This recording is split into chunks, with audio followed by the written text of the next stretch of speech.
That's why The Late Show is live from Washington, D.C. Cutting through the politics to show you what it all means for Britain. The Late Show live every night at midnight. Only on GB News, Britain's news channel. No matter the state it's in, this is our nation. Join me, Jacob Rees-Mogg, for a genuine, honest discussion on where we have been, where we are going, and where we are with the people who set the direction. Tune in to State of the Nation every Monday to Thursday, 8 to 9 o'clock. Only on GB News. A really important thing about GB News, and it's brought something completely different to the landscape. The mainstream is all about keeping the status quo as it is, ticking along quite nicely. They don't want to ask difficult questions. GB News exists because there is a desperate need for fearless journalism that puts the people first. GB News came on the scene as a disruptor, and it has always been a disruptor ever since. Journalism in this country has been a cosy world full of groupthink until now. Well, the reality is that most British journalists are afraid. That's not GB News. Journalism is journalism at the end of the day, and we're not here to serve any masters.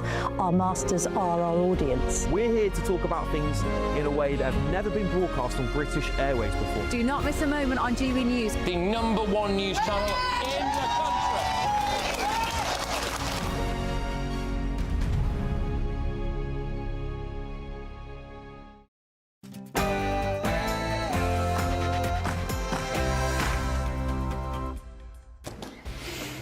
Welcome to The Late Show live from Washington. I'm back in America. This is GB News. I'm going to be bringing you the stories that are shaping Britain and the US. Migration, immigration, migration, migration, migration, migration, migration. Two massive immigration stories for you tonight. The government is boasting about arresting illegal workers. The numbers do look pretty good. Also in a GB News exclusive. Move back. I'm arresting you for facilitating the legal entry of migrants to the UK.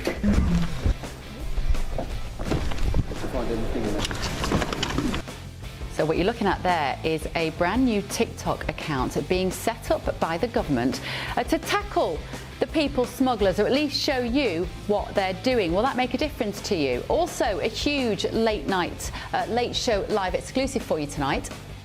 Has Elon Musk done enough to reassure the British government? Frankly, Bev, I think that's an impossible task, because what the British government wants isn't a reasonable, safe, online discursive environment for women or whatever it claims. If the British government cared about women's safety, it would have acted differently on grooming gangs.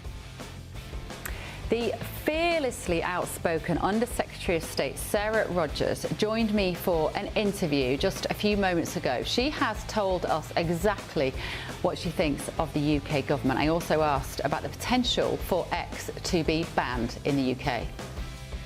How will they feel? I think all Americans will feel disappointed, but frankly, Bev, given the pro-censorship inclinations of the British state in recent memory, I can't say that we'll be shocked. Which is genuinely shocking. I'll bring you part one of that interview in just a moment. I'm Bev Turner. This is The Late Show Live.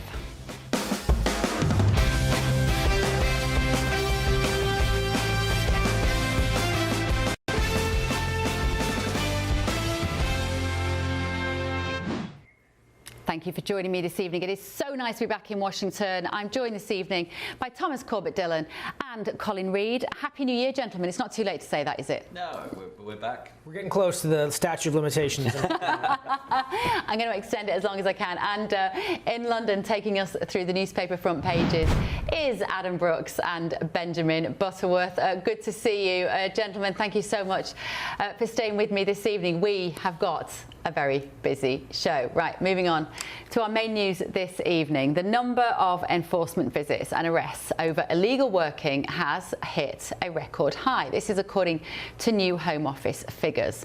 Nearly 12,800 visits were carried out in 2025, which is up more than 50%, with arrests rising rising to almost 9,000, while arrests were also at a record high of 8,971, up nearly 59% compared to 5,647 in 2024. Don't get distracted by those numbers. We will dig into this in a little more clarity. The government says the crackdown is aimed at deterring illegal migration, warning employers face heavy fines, prison sentences and business closures if they break the law.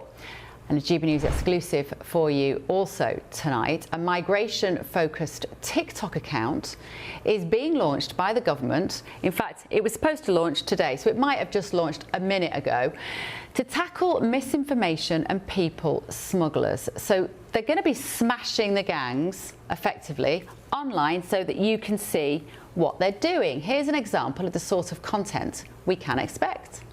You can move back. I'm arresting you for facilitating the illegal entry of migrants to the UK. Find anything in there? See, the American administration does sort of online videos like that, but they're a little bit more flash. It's very British, that, isn't it? A man with his belly out getting arrested in the morning. gbnews.com/yoursay. Let me know if you think that will convince you that they are doing a good job. Let's talk now to Reform Councillor Jamie McIver and Labour Councillor Stuart Fawcett. So first of all, Stuart, do I have to congratulate you as a Labour councillor on these figures for the number of illegal migrants who are getting a knock on the door and getting arrested for working illegally? Is it cause for celebration?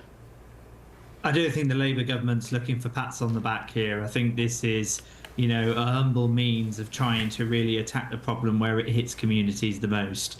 And where people see the effects of illegal migration is through these practices of illegal working. You know, when they're seeing it in dodgy nail bars, car washes, barbers on their high street, undermining, you know, their local community cohesion. And it's really important to bear in mind that this is part of the pull factors. You know, that illegal migrants will seek to come here illegally and stay here by working illegally.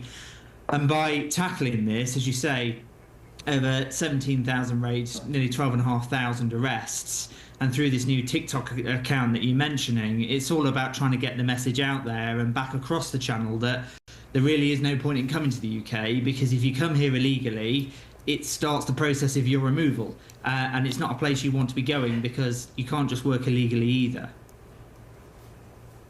Well, genuinely, Jamie, from Reform, credit where credit's due. If this is going to make a difference, if you are going to be getting on a dinghy but you decide to watch the Labour government TikTok feed and realise that you are going to get arrested, possibly in a dawn raid like the types we're seeing now, or this one apparently at the races, maybe you won't get on the dinghy. Maybe this is the solution.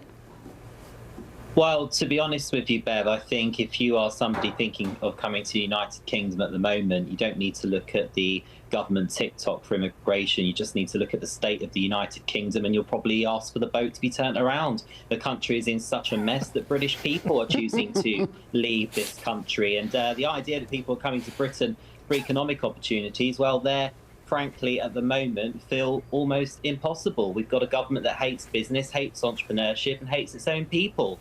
And what I think is rather spectacular about this latest PR move, which no doubt, as this government is talented at PR disasters, this will be another PR disaster. They'll probably forget the login or something. That depends if David Lammy is in control of the feed. But more importantly, Bev, talk about missing the room. The reason the British people are so concerned about immigration is safety of women and girls. And I admire the fact that they are tackling illegal workers. And of course, that's something that should be happening anyway. That's something you can do when you've got your affairs in order. We have an invasion at our shores. Girls in this country are being sexually assaulted, raped and murdered by people that are entering the country illegally. Secure the borders, arrest people, detain them and deport them by leaving the ECHR. That is what this country needs. That is what the government needs to get a grip with. The idea that the Home Secretary is playing around on TikTok thinking that's going to solve the problem just sums that lot up, to be honest. Jamie, go on. You've got to, Stuart, respond to Jamie's accusation there that this is just tinkering around the edges. It's obviously a PR very exercise. sad that Jamie feels so disappointed in his country. I mean, you know, with record highs at the FTSE 100 this week, I don't think, you know, and changes in the economic circumstance in the last month alone, I wouldn't share his views. But when he talks about things like TikTok and it being somewhat of a comedy situation, the fact was there were illegal migrants in Calais using TikTok to tell people how to get to the UK.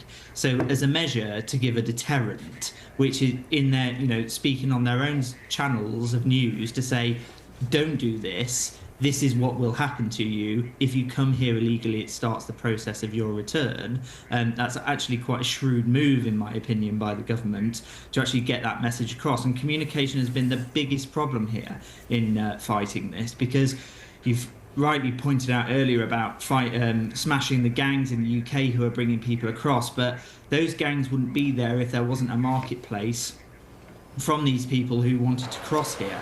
And if these people get that message through the channels of their communication like TikTok, they will not spend their money with these people, and these people will no longer have a business, and we will not be seeing the numbers of crossings that we have done because of that people trafficking operation, which is a real sordid business as it goes. And then people won't see the effects in their communities with things like illegal working or the increase in the use of hotels like we saw under the previous government. That's down to less than half of what it was in 2023 now, you know, a £500 million saving. So if that's the channel of communication that people are now using, especially the people who we are targeting to say, do not come to the UK illegally, that's quite an effective and shrewd move in my outlook. I don't believe David Lammy's in charge of the password. I think ministers have got some more important things to be doing than operational you know, points like that. But yeah, this is starting to turn the corner on the immigration issue that we've had ever since that terrible Brexit deal that we ended up with. And just finally, Jamie, I can't have you just let me.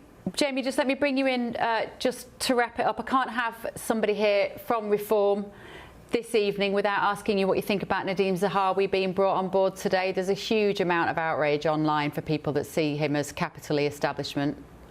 Well, if I can just quickly respond and say, I don't know where that Labour councillor represents, but if you want to come to my community and see the huge queue at the food bank every Thursday, you'll see that this economy is not working for working people. And by the way, GB News has smashed more gangs than this government, in my opinion. And on the response, look, Bev, as Nigel has said, we welcome anybody to the party that is going to contribute in a positive way. I think it's very clear that Reform are the next party of government, and Nadim Zahawi has seen the inside of the civil service and the blob that very soon Reform UK will be in front of. And if he can help us see in corners that we haven't had an insight to yet, I think that should be welcomed.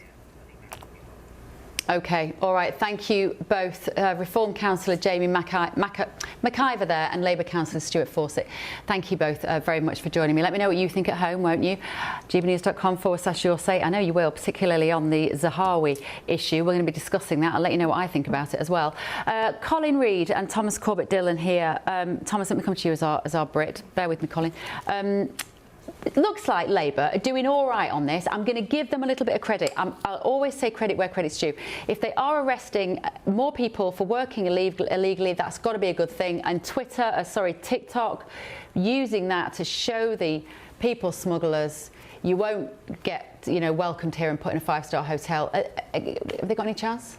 No, I mean, I think this is just, you know, I love the way that they talk about how evil Trump is, they hate him, but every single time they seem to be copying his tactics. You know, this is basically, they're making these ICE videos, right, which obviously are very popular on TikTok, but they're not quite, you know, we've got Sabrina Carpenter on the American ones, the British ones is like some shirtless guy being dragged out, and like, you know, they're trying to do it, but they're just like missing the mark. I don't think this is going to work, because is this a deterrent? I don't think anyone's going to think, oh, I won't come to the UK just in case I get put in this TikTok video. No, it's clear what they're doing. They're just trying to make up for the fact that they haven't deported anyone, basically. So yeah, it's once again, it's a hit and a miss. It's the Labour government trying to be like, look at us, we can do TikTok, and actually I don't think it's working. It feels like 2 steps forward, 3 steps back a little bit. Colin, your thoughts? You know, obviously TikTok plays a big part in this social media for this government. When you see what we can do in the UK, are you impressed by our technological brilliance? I'm having a little bit of political deja vu based on what happened in the last election. an administration, the Biden administration, on the ropes in big part due to the wide open southern border. And what he'd done during his 4 years in office was reflexively undo everything that President Trump had done because he was opposed to everything he did. The border, the magnets get turned on, the security goes down, we are invaded at the southern border. All of a sudden, in that summer of 2024, Joe Biden realizes he's got a huge political problem on his hand. His administration's on the ropes. They issue a flurry of executive orders. It does help, but it's too little, too late because public trust has been eroded. Here in the United States, we have a 3,000-mile southern border that, by the way, under 1 year of Donald Trump is now secured. So we have a hard time comprehending how an island nation can't secure its borders. It's not a matter of security, it's just a matter of political will.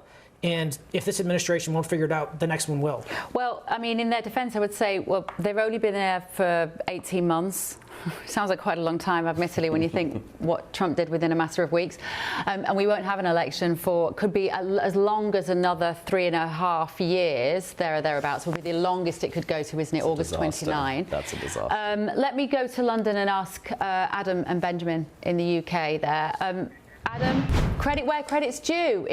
If Labour are arresting more people for illegal working, good on them. If they're able to dissuade potential illegal migrants from coming here with a powerful TikTok video, good on them. Am I right? I disagree, to be fair. I think it's all PR and all for publicity. They're not deporting any of the Channel migrants at all. They're like Brazilian bar workers or Vietnamese now workers. These are not the people that are sexually assaulting our young girls and our women in towns up and down the country. It's all for PR, Bev, at the end of the day. And the TikTok is a good thing. And in my opinion, it might educate some of these woke youngsters that use TikTok about just how bad the problem is of these tens of thousands of men coming over and invading our shores. In my opinion, if you want to stop it overnight, you stop the benefits and you stop the hotels, and we fly Calais and Dunkirk and it will stop. But this is just fluffing around the edges. It's not going to deter any of these migrants at all. Benjamin Butterworth, what do you think? I mean, look, it's not going to be a silver bullet to fix the problem, and nobody is pretending that it will. But actually, arguably, this is following in the footsteps of what Donald Trump has done in the US, because some of those videos have been pretty impactful. They've sent a very strong message to people that aren't yet in the country. You know, Adam talks about the problems that some migrants lead to once they're in Britain, but this is about saying to people that have probably watched TikTok videos of people saying, pay this money and you come over on a Channel boat. Well, the algorithm is then going to follow that up with someone being arrested and having their life ruined for having come here. So I think this is an entirely sensible thing to do. Bev, let's have a quick look at it. I think it's just gone live, this TikTok account. Adam, sorry to interrupt you. Let's just have a look at it. I think it's just gone live. There it is. 43 followers and 7 likes. It's called Secure Borders UK. Also, you would think that the people following it are surely the wannabe illegal migrants. Isn't that just a really brilliant way of capturing the people who want to come here? Like, or don't you have to also make the people who want to come here follow this account? And how do you do that? Because surely they're not going to follow the account in case it gives away the fact that they're planning to invade the country on a dinghy. Who is it for, Benjamin? Like, genuinely, who is this account for? Well, I mean, I actually joined TikTok a couple of days ago because my Twitter has been hacked, so I need something else to do with the waste of my life. And I got a message from you, Benjamin Butterworth. I got a hacked message from you asking me to vote for you in a podcast. I thought, nobody's nominated Benjamin Butterworth for a podcast award. This has got to be a hack. That's how you knew it would be a hack.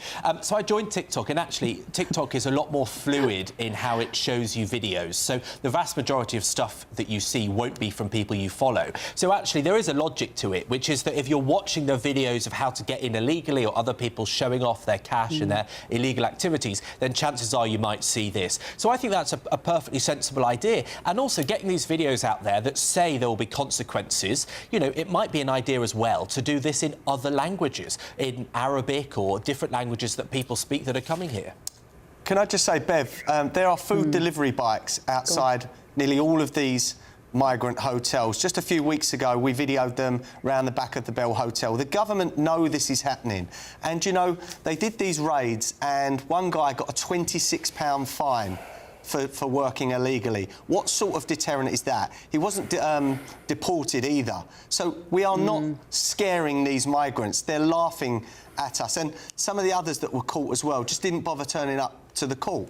So this is a massive problem. We're a soft touch, and this is all just for headlines, and then it'll just go back to how it has been. Yeah, just compare that to what's happening with ICE in this country. Hey, the parallels are depressingly unparalleled. Still to come on The Late Show Live. Might be a little bit jet lagged tonight. This.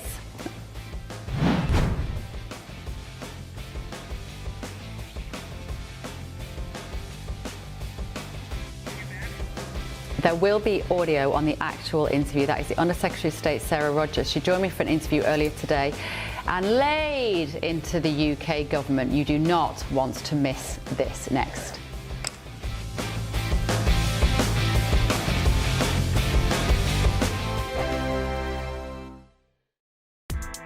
Join me, Nana Akwe, for an informative, interactive news programme with a difference. It's fun. No, he didn't say that, Dave. I'm so surprised. I think there's an element of truth to that. Join me from 3 p.m. every weekend, only on GB News, Britain's news channel. Hi, I'm Michelle Dewberry, and my show is your opportunity to cut through all the noise and dive in headfirst to some robust debates. Ideas clash. Situation, No, isn't it? no, Because the failure is you're deliberately avoiding my point. Nothing's held back, And if you think this is the end of it, wait for more. and we do not shy away from the difficult stuff. Sometimes I want to shake people and say, if only you understood. So join me on Jubes & Co weeknights at 6 p.m. only on GB News, Britain's news channel. Britain was once the envy of the world. But look around. A nation that no longer knows what it is or where it's going. A country that's broken. How do we fix Britain? How do we bring it back? Friday night with Matt Goodwin at 8 p.m. Only on GB News. Mornings don't have to be tiresome, especially if you have the right company. Wake up to news as it happens, opinion and debate, and of course, a little bit of entertainment too. Because when the kettle's on, we're on. That's Breakfast on GB News, a show worth waking up for. Every morning from 6 a.m. Only on the People's Channel, Britain's news channel. We'll spread the news, you spread the word. From the school run to the home run, watch a new show for all of Britain. He can say whatever he wants. A straight talking show where all voices are heard. And, you know, when are we going to stop talking about smashing the gangs and actually do it? With the stories that matter from every part of our country. There's a bit of a crash landing there for your Chancellor. Bold, fearless and standing up for you. That's me, Martin Daubney, 3 p.m. till 6 p.m. weekdays, here only on GB News. The People's Channel, Britain's news channel.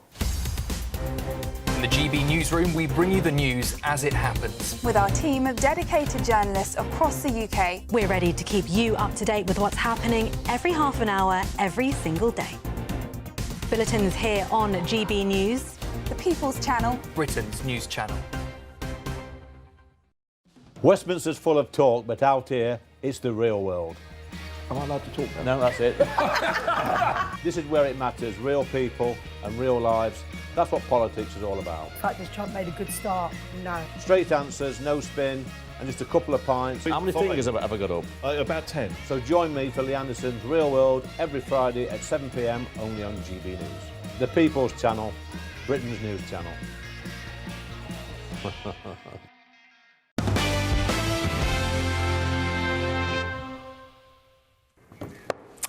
Welcome back. So, just moments ago, I spoke to the Under-Secretary of State for Diplomacy, Sarah B. Rogers, in an exclusive interview. Now, you may not know Sarah's name, you may not know her face, but trust me, she is going to be a big political star. I truly believe that. She did her first TV interview with GB News and Christopher Hope last year, and I was thrilled to get to sit down with her today. We had a big, long conversation. We're going to show as much of it as we can tonight. We'll show you some bits tomorrow. We'll probably, hopefully, put the whole thing online as well, because she's a huge advocate of free speech. It underpins so many of her positions. And I asked her about the potential ban of X, formerly Twitter, in the UK. She's not happy about it. Have a listen to this. In the UK at the moment, two big stories, but particularly today, is this potential ban on X. We had the Digital Secretary Liz Kendall stand up and talk in the House of Commons today about this, and just to tell you some of the things that she said, because this is specifically about this AI-generated facility of Grok, because a lot of people watching this may not be familiar with how X works and how formerly Twitter, but there is this facility whereby you can post a photograph, or you can ask Grok to, for instance, you can say, can you please make me a photograph of Sarah Rogers from the American government, and I want her in a bikini, right? We're smiling because it's sort of ridiculous, and it can be funny, and it is ludicrous that we're talking about how serious, in my opinion, it's fairly ludicrous that we're talking about stopping somebody making images of people that are not real. It is about banning, effectively, a cartoon. That's what we're talking about. But Liz Kendall was quoted as saying the UK will bring into force a law to make it illegal to create non-consensual intimate images. And she told MPs the move would also make it illegal for companies to supply the tools designed to create such images. AI-generated pictures of women and children in states of undress without a person's consent, she said, were weapons of abuse. I know it must be hard. It doesn't bother me. I've been on the internet for years, and images of me, whatever. I don't care what people do about me. I imagine if you're not used to seeing yourself in that way, maybe it is hurtful for people, but are they genuinely weapons of abuse? I mean, look, trying to conflate speech and violence is something that advocates of censorship have done for a long time. If the UK bans X, it won't be the first country to do so. Russia bans X, Venezuela bans X, Iran bans X. Free societies generally don't. Now, notice the sleight of hand that Liz Kendall is doing there, because the topic of the day is a potential ban of X, and she speaks more narrowly about non-consensual intimate images being illegal. Guess what, Bev? There are already laws against revenge porn, and there are already laws against defamation. So if you were to depict someone credibly in a way that could be mistaken for a real image of that person, depicting that person in some kind of sexual degrading scenario that she'd never undertaken herself, you could already be sued under existing legal devices. And creating a new legal device isn't out of the question. Our First Lady Melania Trump has championed a statute called the Take It Down Act, which would give the victim of that image a notice and takedown remedy, similar to what we have for copyright. I think cautious regulation is the best approach here. But when you're at a new technological frontier, sometimes there's a temptation to just enact a flurry of new technological regulations designed to put that technological innovation back in the bottle. We saw this with the invention of the telegraph. We saw this with the invention of the film strip. And when you look back at history at each of those moments, which you discover, and which you wish your forebears would have known, is that sometimes people just need to get used to the real technology. You need to get used to these images not being real. And I smiled before because I think you and I are both female public figures and have both had images of us created. And I can see why people would find those images uncomfortable. But I'm willing to be a bit uncomfortable if that's what it takes to be free. And that's the promise of a free society. You can't protect everybody from offence all the time. And do you think Elon Musk has done enough? Because he has tried, I think, as you say, it's a new technology. Is he doing enough to reassure the British government that he's going to make changes? Does he need to do anything to reassure the British government? I mean, look, Elon Musk, there was about a 24-hour, and Elon Musk, to my understanding, swiftly banned every single account that had done that. You know, he does not seem to be messing around when it comes to kids. Yeah. Has Elon Musk done enough to reassure the British government? Frankly, Bev, I think that's an impossible task, because what the British government wants isn't a reasonable, safe, online discursive environment for women or whatever it claims. If the British government cared about women's safety, it would have acted differently on grooming gangs. What the British government wants is the ability to curate a public square to suppress political viewpoints it dislikes. And that is why it has targeted X for a potential ban, even though other AI widgets afford similar capabilities. X has a political valence that the British government is antagonistic to, doesn't like. And that's what's really going on here.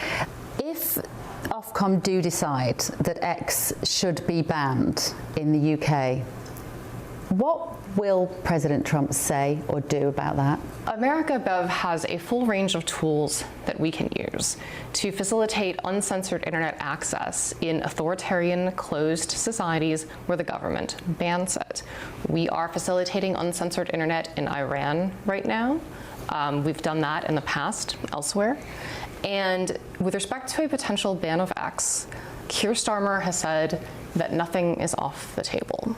And I would say, from America's perspective, that likewise, nothing is off the table when it comes to free speech. So let's wait and see what Ofcom does, and we'll see what America does in response. But I had an apparatus at the State Department called the Office of Digital Freedom, and this is an issue dear to us, and I think we would certainly want to respond. There are lots of key members of this government. I'm thinking namely J.D. Vance, Marco Rubio as well, and of course the president, who feel really strongly about free speech.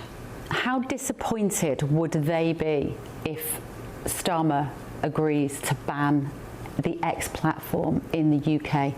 This president has been a huge champion of free speech. No surprise to see the vice president share that value. And, you know, our leadership understands this because President Trump was himself a target of censorship. President Trump was banned by Twitter, the old regime before Elon bought it. There was another platform called Parler that hosted him, and that app was removed from the App Store for allowing a sitting president to speak. Alexei Navalny, a famous Russian dissident who was censored and allegedly assassinated by Putin, compared President Trump's ban from Twitter and from Parler to something the Russian government would do. And I think you have to take that comparison seriously. So that's why our president cares about this issue, because people couldn't deal with his popularity, they couldn't deal with his success, and they tried to just shut him up so no one could hear him. How will they feel? I think all Americans will feel disappointed, but frankly, Bev, given the pro-censorship inclinations of the British state in recent memory, I can't say that we'll be shocked. Well, I told you she wasn't going to hold back, and she really didn't. Thomas Corbett-Dillon beside me, you were kind of, your jaw was on the table for some of that. And she's talking about perhaps providing Starlink, where she says we do provide internet access to other oppressed countries. Yeah. She's talking about Starlink, which is Elon Musk's satellite system, right? Can you believe, as a Brit, when you sit here in America, that the American government, and let's face it, ladies and gentlemen, that isn't just a pundit. She's the Undersecretary of State. She's a member of the State Department here.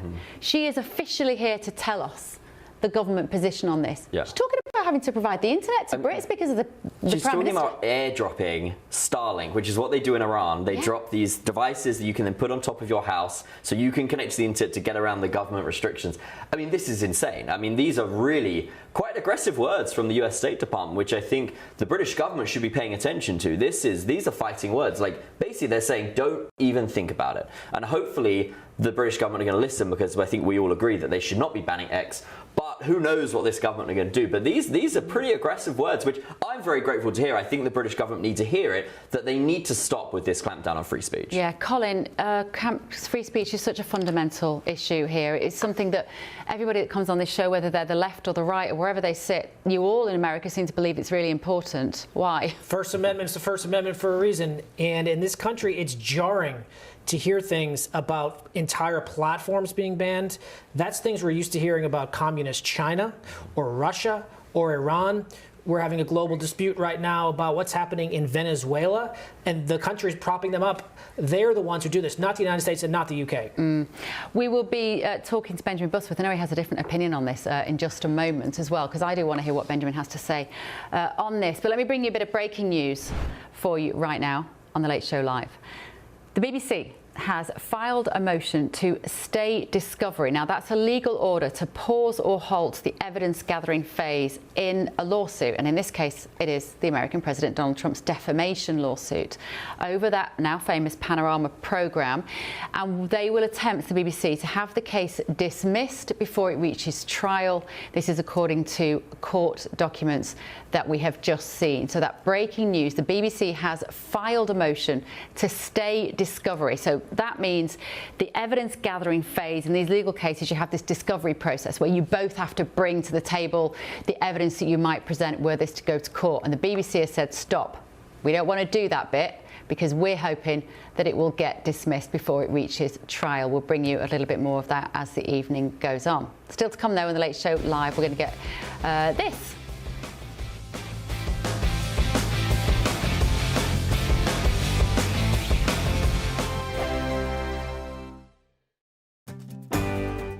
I'm Michael Portillo. This is GB News, the People's Channel, Britain's news channel. Westminster, the ultimate clique. And you're fighting like rats in a sack. But here on the Camilla Tominey Show, we ask the questions the establishment media is too scared to ask. OK, let me ask you a straight question, because I know you're a straight-talking politician. Whether it's net zero, illegal immigration or law and order, nothing is off limits. You had the power then. Yeah, as I and say, now you've lost it. That's the Camilla Tominey Show, a politics show that's fearless. But no, let me finish my question if you don't mind, because it is my show. Sundays at 9:30, only on GB News, the People's Channel, Britain's news channel. No matter the state it's in, this is our nation. Join me, Jacob Rees-Mogg, for a genuine, honest discussion on where we have been, where we are going, and where we are with the people who set the direction. Tune in to State of the Nation every Monday to Thursday, 8 to 9 o'clock. Only on GB News. Britain deserves a newsroom that puts the facts and your voice first. Well, and that's what you get on GB News. Lively debates, lively conversation. And we're not afraid to hold power to account. And each other. So join me, Andrew Pierce. And me, Miriam Gates, for Britain's Newsroom, weekdays from 9:30 on GB News. At GB News, we love to hear from you, our loyal community. So drop us a line at gbnews.com/yoursay. There you can talk to each other and also to the presenters live on air. gbnews.com/yoursay, because GB News is your channel, Britain's news channel. Westminster's full of talk, but out here, it's the real world. Am I allowed to talk now? No, that's it. This is where it matters, real people and real lives. That's what politics is all about. In fact, has Trump made a good start? No. Straight answers, no spin, and just a couple of pints. How many fingers have I got up? About 10. So join me for Lee Anderson's Real World every Friday at 7 p.m. only on GB News. The People's Channel, Britain's news channel. From the school run to the home run, watch a new show for all of Britain. He can say whatever he wants. A straight-talking show where all voices are heard.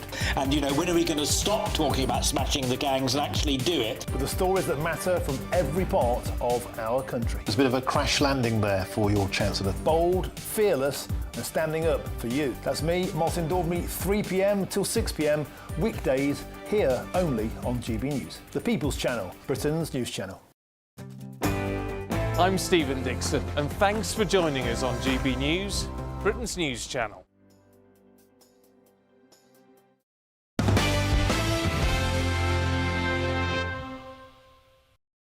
How will they feel? I think all Americans will feel disappointed, but frankly, Bev, given the pro-censorship inclinations of the British state in recent memory, I can't say that we'll be shocked.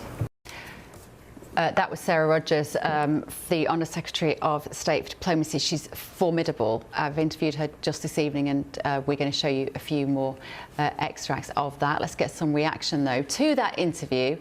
So far, from my panel, we heard from Thomas, we heard from Colin just before the break. Let's bring in Benjamin and Adam Brooks from London as well. Benjamin, I'm dying to talk to you about this now.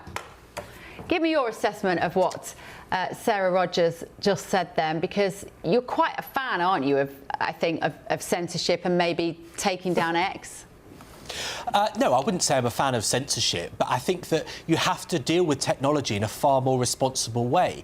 I find it quite almost sinister for her to suggest that there would be serious repercussions on the UK because we would take down a platform that is allowing users to create sexualised images of strangers and of children. Now, other AI apps like ChatGPT or Gemini, which is Google's version of it, never allowed this for their technology to be used in this way.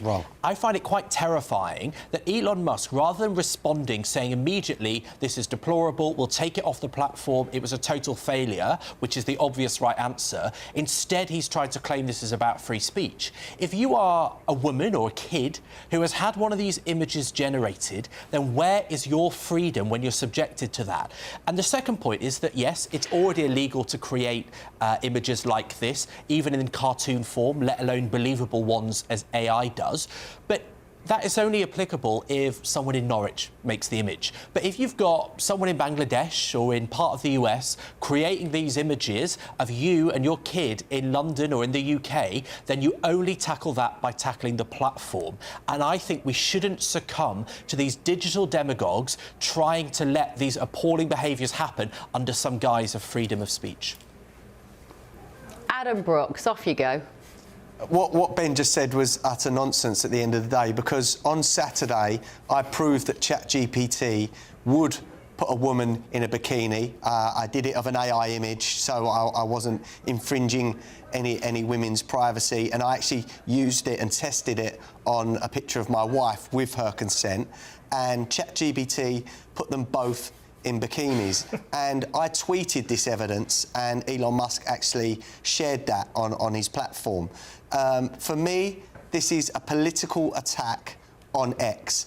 X is the only platform where Keir Starmer is being fact-checked and his lies are being shown to the masses, and they just do not like that. Let's remember, we've got a government that wants mandatory digital IDs for us all. They're cancelling jury trials. They are, what else are they doing? They're cancelling local elections and mayoral elections. And they want facial recognition in every town up and down the country.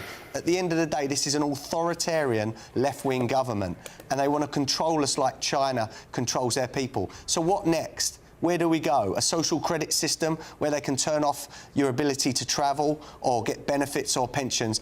This is a serious direction of travel that this country is going in, and I believe the Trump administration sees that and are going to try and stop it and save us, the British people.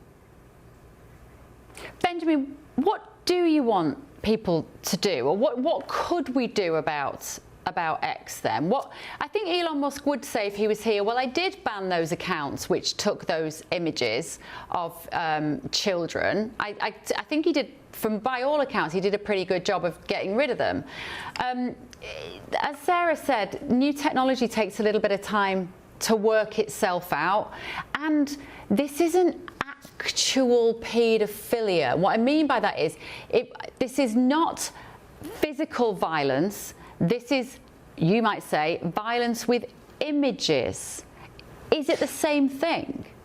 Well, first of all, the technology to stop it being possible exists. As I understand it, what Twitter has done, has said that the ability to create these images is no longer available unless you're a paying premium member. Now, I think that is an incredibly unacceptable response. Not for children, Benjamin. To say that if you spend £10 a month with the device, then you can still make these images of strangers. Actually, that is more sinister, because it says Elon Musk is making money out of these images.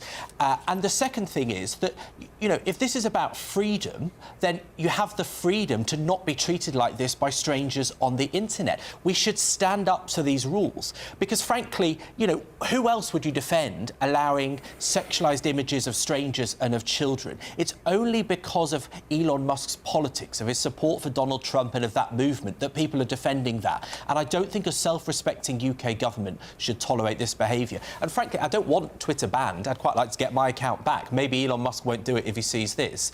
But I don't understand why they haven't just fixed the problem.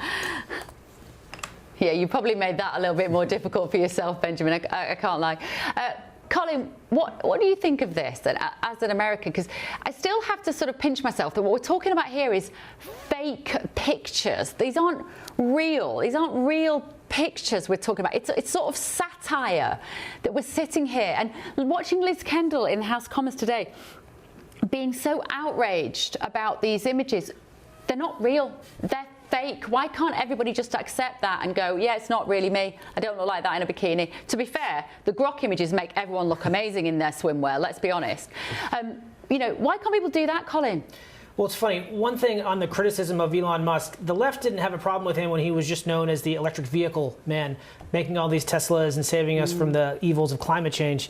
And all of a sudden, when his politics switch and he supports President Trump, then everything he's done in his life gets thrown out in the trash bin. Look, you know, a lot of this AI debate, whether it's this or any jobs, school, you name it, it's all driven by people not necessarily understanding the technology and how it's going to impact their life. And it is a new technology, and we are still adjusting to it. But I'll say this: there is this rush to regulate, and maybe not necessarily in the UK, but maybe it is in the UK, but in the EU, I saw a really terrifying statistic over the weekend, which is the EU made more money levying fines on American tech companies in Europe than they did in gross tax receipts from their own companies. And there's just this rush to punish technology, and that suppression of technology, that suppression of innovation, it's really, really alarming, especially when the Chinese Communist Party is doing everything in their power to take over the world in the arena of AI. So we hamstring our innovators, we hamstring AI development at our own peril, because it's all to the benefit of Xi Jinping and the Communist Chinese Party. What do you think, Benjamin? What do you think the Prime Minister should do if they do ban X? Let's use our imaginations a bit here. X gets taken offline in the UK. The Trump government start facilitating the internet via Starlink to Brits to save us from this sort of overwhelming censorship culture. Where does it go? Like, what is the potential here for the relationship between the UK and the US? Well, I think it would be ridiculous to harm a hugely valuable economic and political relationship over the website of a guy that's worth $500 billion and doesn't want to act to stop you making sexualized images of strangers. Quite frankly, obviously, the rational outcome is that they prevent this technology. Now, you know, Colin just spoke about how EU has put big fines on these companies. Well, that's because they've not acted responsibly. We are seeing exactly the problem, that you have people willing to defend technology that will create sexual images of strangers and of kids, but because of Elon Musk's political power, people will make excuses for it. They might even put sanctions on the UK. I actually think that's pretty sinister and pretty sick. The demagogues of our age are digital, and Elon Musk is a danger if he doesn't solve this. No British kid should have an image like this generated of them, and I don't care how rich the guy behind the website is. They're fake. They're not real. But you know they look real, Beth. I just keep bringing that. We're talking about, but they're fake. And that's what we have to tell kids. It's not real. Toughen up. It's not really you. And frankly, if you look that good in swimwear, then marvellous. And it's not really the kids stuff either. I don't think the kids stuff is such a problem on this. I don't know how prolific that's been. I don't know how quick they are at getting it down, to be fair. I've never seen it. I spend a lot of time on Twitter. I've never seen anything. I've seen real penises be sent to me on X, but I haven't seen fake ones. And on that bombshell, we need to take a quick break. Gentlemen, stay with me, more of this. Still to come this evening on The Late Show Live.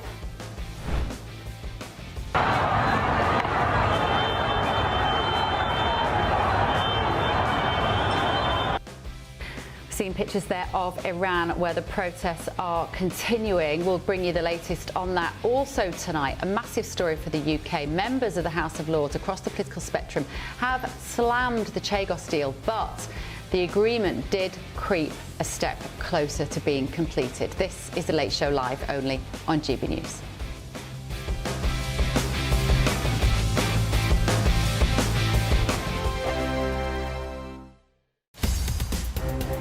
GB Newsroom, we bring you the news as it happens. With our team of dedicated journalists across the UK, we're ready to keep you up to date with what's happening every half an hour, every single day. Bulletins here on GB News, the People's Channel, Britain's news channel. Mornings don't have to be tiresome, especially if you have the right company. Wake up to news as it happens, opinion and debate, and of course, a little bit of entertainment too. Because when the kettle's on, we're on. That's Breakfast on GB News, a show worth waking up for. Every morning from 6 a.m. Only on the People's Channel, Britain's news channel. We'll spread the news, you spread the word. Westminster's full of talk, but out here, it's the real world. Am I allowed to talk now? No, that's it. This is where it matters, real people and real lives. That's what politics is all about. In fact, has Trump made a good start? No. Straight answers, no spin, and just a couple of pints. How many fingers have I got up? About 10. So join me for Lee Anderson's Real World every Friday at 7 p.m. only on GB News. The People's Channel, Britain's news channel. At GB News, we love to hear from you, our loyal community. So drop us a line at gbnews.com/yoursay. There you can talk to each other and also to the presenters live on air. gbnews.com/yoursay, because GB News is your channel, Britain's news channel. Join me, Nana Akwe, for an informative, interactive news programme with a difference. It's fun. No, he didn't say that, Dave. I'm so surprised. I think there's an element of truth to that. Join me from 3 p.m. every weekend, only on GB News, Britain's news channel.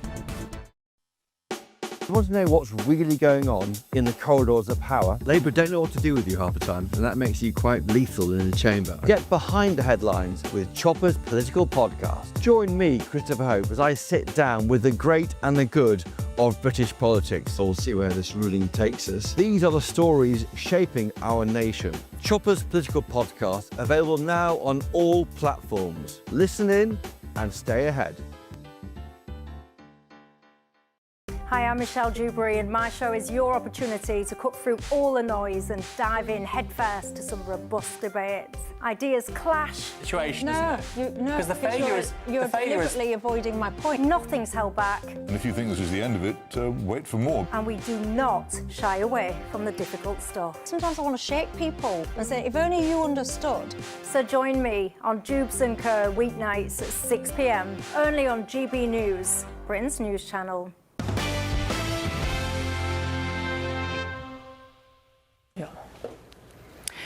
Welcome back to The Late Show live with me, Bev Turner. Right, the Chagos Islands deal stepped closer a little bit today after it proceeded through the House of Lords. I've got Niall Gardner with me here in the studio, former assistant to Margaret Thatcher and director of the Centre for Freedom at the Heritage Foundation. Niall, the reason I've got my glasses on because I'm reading the statement here. Now, this is a little bit complicated, but what I'm seeing here from Claire Bullivant, who is the CEO of Great British PAC, which is an organisation that is really working very hard on this. What happened in the House of Lords today is unacceptable. It should outrage anyone who believes in the democratic process, parliamentary integrity and basic fairness. Can you sum up to us an idiot's guide of why people who feel strongly about the Chagos are saying that tonight? Well, it's great to see you, Bev. And as Claire Bullivant points out, what happened in the House of Lords today was absolutely outrageous, because we didn't actually see a final vote on the Chagos surrender bill. You had a motion of regret expressed with a majority of around, I think, 25 members of the Lords, but there was no vote held in the Lords, and this is an absolute trampling upon democracy, frankly, by Labour, refusing to go ahead with an actual vote, which Labour could have lost today. So basically the Chagos bill now goes back to the House of Commons, where Labour has a big majority, and there'll be a ping-pong process with the House of Lords. And Labour, of course, are increasingly confident of getting the legislation approved. And this would be an absolute disaster, of course, for Britain, but also for the United States, because this threatens the future, of course, of Diego Garcia, which is a vital US base in the Indian Ocean. And this is an abomination. It's a surrender, of course, to Chinese ally Mauritius. And Keir Starmer is giving away vital British territory at a cost of £35 billion as well, a staggering amount of money. It is very difficult. I've followed this story fairly closely, but I still cannot fathom the why. Yes. Why are we doing this? And the closest I can get, it's colonial guilt. It's doing the right thing for the Chagosians. They don't seem to agree. Yeah. They would rather stay under British absolutely 100% rule, wouldn't they? Yes. That seems to be the case. What hope do you have now, Niall, of pushing this back, and who do you turn to?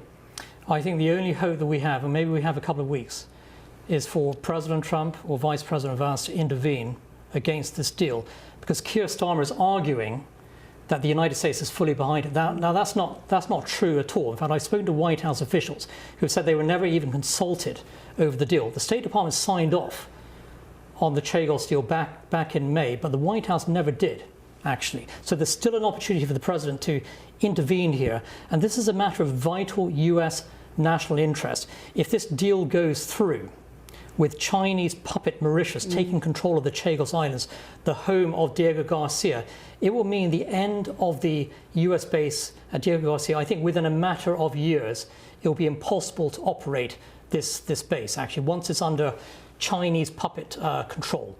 And so this will be a huge blow, of course, to the United States. It's the most important and vital base in the Indian Ocean.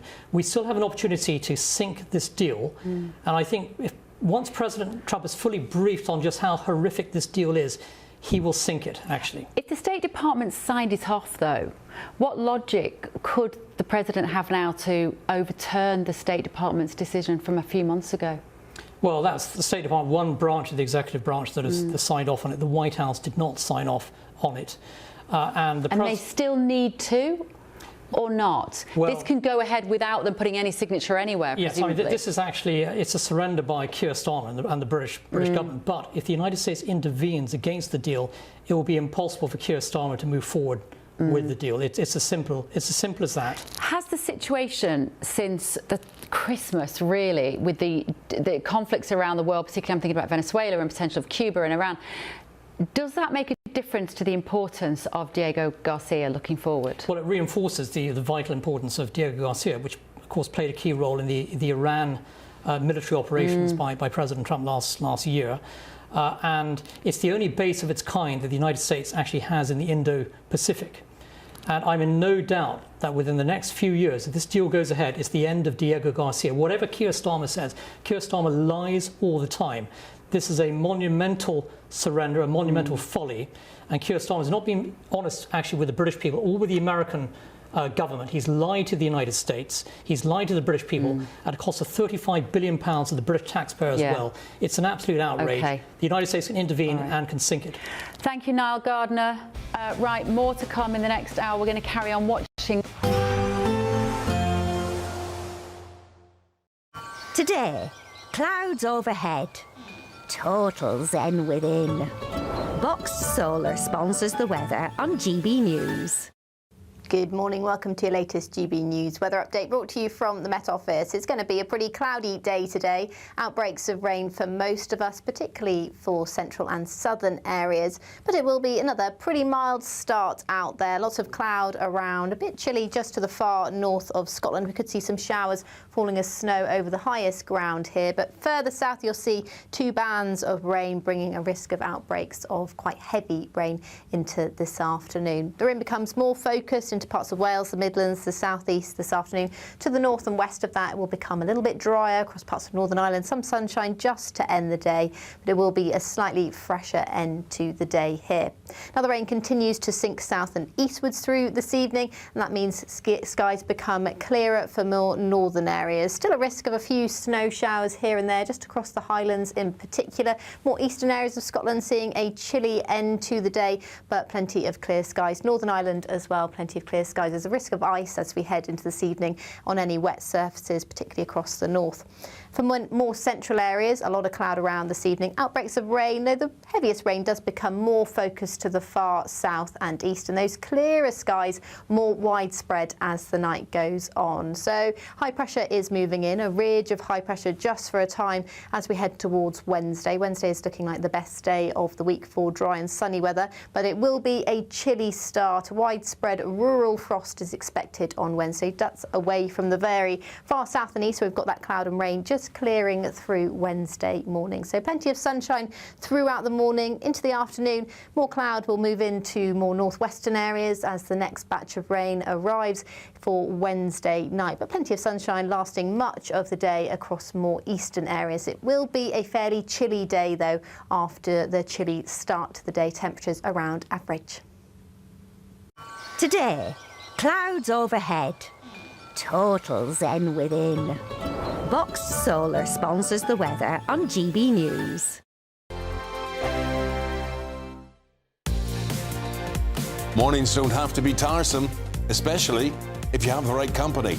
Wake up to news as it happens, opinion and debate, and of course, a little bit of entertainment too. Because when the kettle's on, we're on. That's Breakfast on GB News, a show worth waking up for.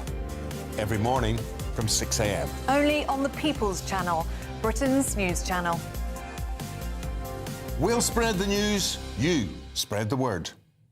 Hi, I'm Michelle Dewberry, and my show is your opportunity to cut through all the noise and dive in headfirst to some robust debates. Ideas clash. Situation, No, isn't it? no, Because the failure is you're deliberately avoiding my point. Nothing's held back, And if you think this is the end of it, wait for more. and we do not shy away from the difficult stuff. Sometimes I want to shake people and say, if only you understood. So join me on Jubes & Co. weeknights at 6 p.m, only on GB News, Britain's news channel.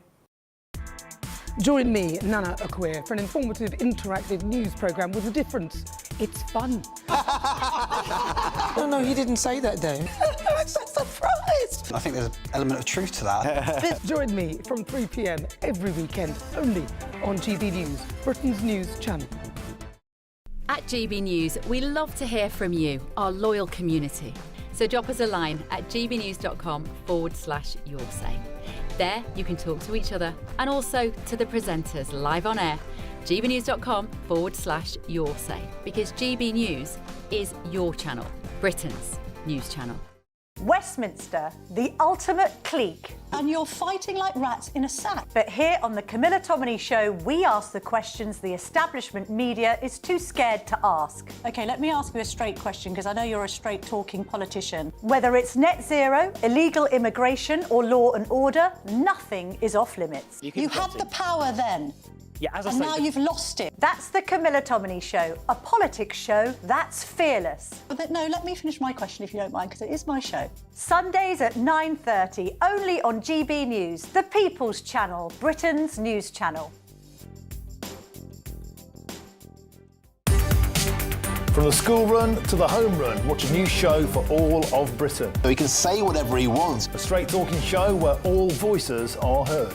And, you know, when are we going to stop talking about smashing the gangs and actually do it? With the stories that matter from every part of our country. There's a bit of a crash landing there for your Chancellor. Bold, fearless and standing up for you. That's me, Martin Daubney, 3 p.m. till 6 p.m, weekdays, here only on GB News. The People's Channel, Britain's news channel. I'm Tom Harwood. This is GB News, Britain's news channel.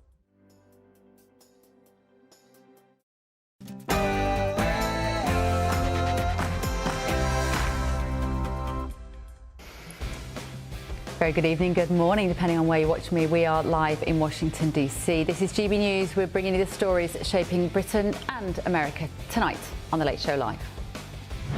Has Elon Musk done enough to reassure the British government? Frankly, Bev, I think that's an impossible task, because what the British government wants isn't a reasonable, safe, online discursive environment for women or whatever it claims. If the British government cared about women's safety, it would have acted differently on grooming gangs.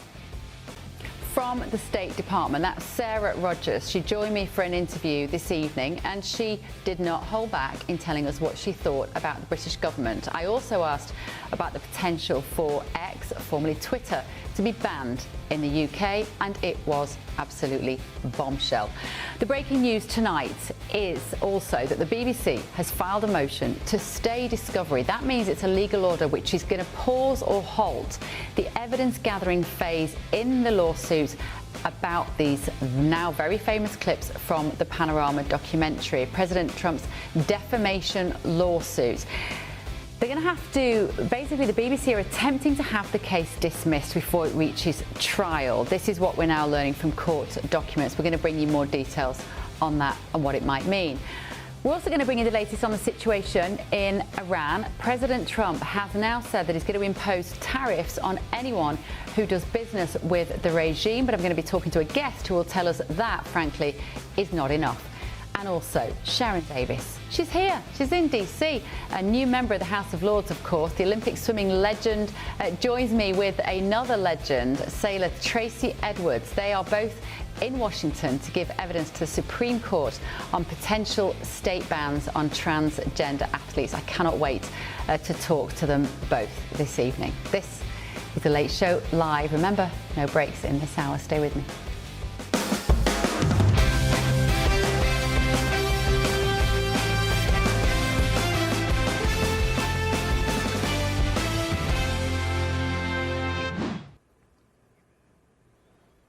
I'm also, of course, going to have my panel in London and here in DC. But breaking tonight on Iran, President Trump has said, effective immediately, any country doing business with the Islamic Republic of Iran will pay a tariff of 25% on any and all business being done with the United States of America. Now, this comes after Tehran said it was negotiating with the American president as he considered a response to protests which have resulted in the deaths of, we believe, nearly 600 people. President Trump is said to be considering airstrikes. White House Press Secretary Caroline Leavitt has said diplomacy is always the first option for the president.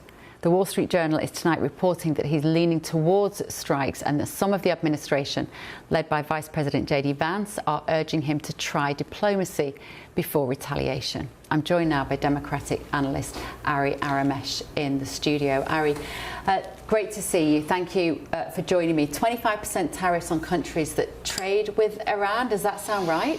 It sounds really vague and open-ended. First of all, it's not enough. I'll get to that point in a minute, but China buys about 90% of Iranian oil. The United Arab Emirates is a great ally. The president was just there. They bestowed upon the president a great many gifts. So did Qatar. They do a great deal of business with Iran. Are we going to impose tariffs now? I think this is more yet another not well thought out gesture. Now, let me back up. The president made a lot of freedom-loving people very happy a few days ago when he said, the Islamic Republic starts shooting, we'll shoot back. That encouraged a lot of people to go on the streets. We don't know how many people have been killed, have been murdered by this Islamist regime in Iran, but the number's pretty high. In 2 days, 3 days, there's been a massive internet blackout. I think we're in day 4 now or day 5. Nothing really can get in or get out.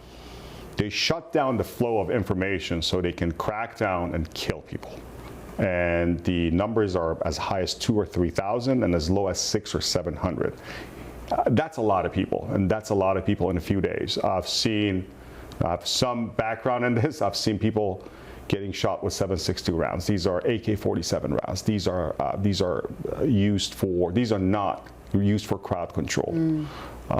This is a brutal crackdown. Now, one might ask, what are the options? We're not going to bring troops on the ground. No, that's not at all what we're talking about. But the 12-day war after Israel attacked the regime, and it showed how unprotected, what an empty paper tiger these guys are, the people are pretty upset about that. They're pretty upset about 47 years of an Islamist regime that has, drove the economy to the ground, that has crashed the country's integrity and respect, and really has been terrible to women, to minorities, to anybody but regime loyalists. It's been a pretty terrible regime. Now, not to mention, it's the motherlode of terrorism, the greatest state sponsor of terrorism. You name anything from Hamas to Hezbollah to the Houthis to Hashd al-Shabi in Iraq to anybody who stands against the U.S., the free world, or Israel, they are for it. So imagine removing that obstacle. Imagine a region where you don't have a government, the 3rd largest or the 2nd largest oil reserves in the world,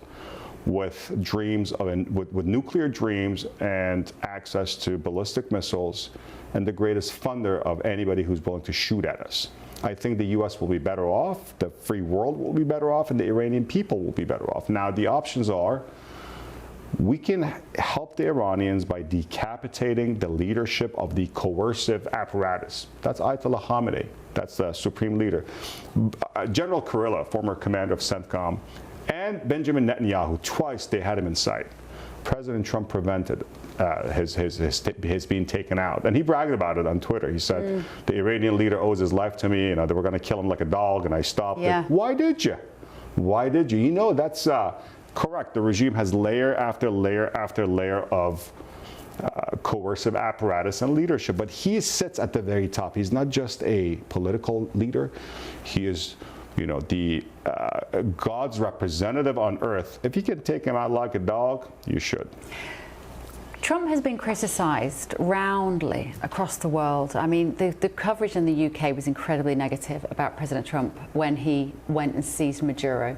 What is he doing, going into other countries and getting involved in their politics? This is his imperialistic ambition. And then, of course, the suggestion that he might want to own Greenland as well.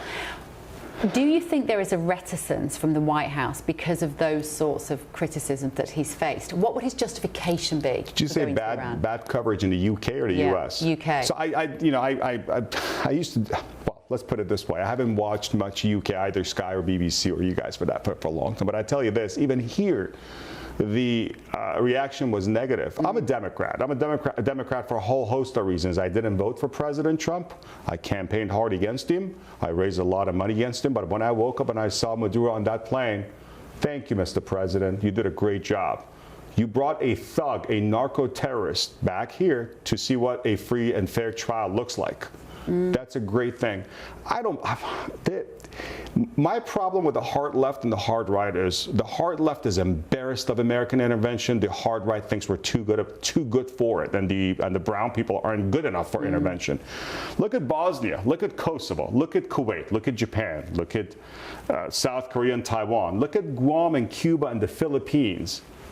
They're all free because of American intervention at one time or another. There have been mistakes, but it's not necessarily American fault. Yes, I don't believe in U.S. imperialism. I think that is just a sort of a really loaded terminology. And we do go around the world to protect our interests. Yeah, it's not a charity organization. I get that. But with it also comes a lot of good. We don't go out there bayoneting, this is not the Soviet invasion of Afghanistan. This is not the Japanese invasion of China or Korea. The U.S. goes in there and spreads a lot of good. Now, if you really think we shouldn't have gotten involved in Kosovo and Bosnia to save people from genocide and ethnic cleansing, if you really think we should not have liberated Kuwait, if you think we should have stayed home and let Europe burn to the ground and God knows what would have happened under fascism and Nazism or communism, then that's a different discussion. The American intervention can be good. I think what we did with Maduro is great, and I think we have a lot of options with Iran.